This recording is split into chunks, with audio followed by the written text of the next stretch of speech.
And I went back in and I fell to my knees, bawling and begging God for a sign I didn't have to go. But instead, I was just filled with this courage, this conviction, this certainty. Of course I'd go. God would take care of me. I'd be back. I'd be safe, or I never would have left them. And it was probably 20 years later before I even identified that as a Holy Spirit moment. All I knew was I was supposed to go and I'd be fine. Hugged my little girls and walked out of his arms and boarded a 747 and headed for Saigon. And when I got there, I was greeted with these words.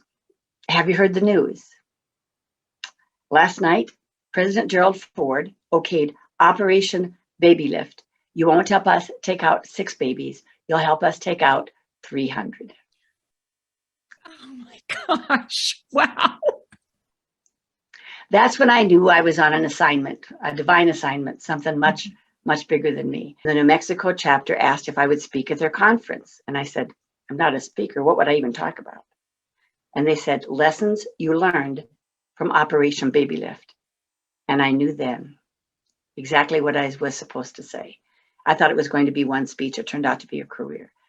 The lessons I learned was in order to cope in the war zones of our everyday lives, we have to be strong of mind, body, and spirit.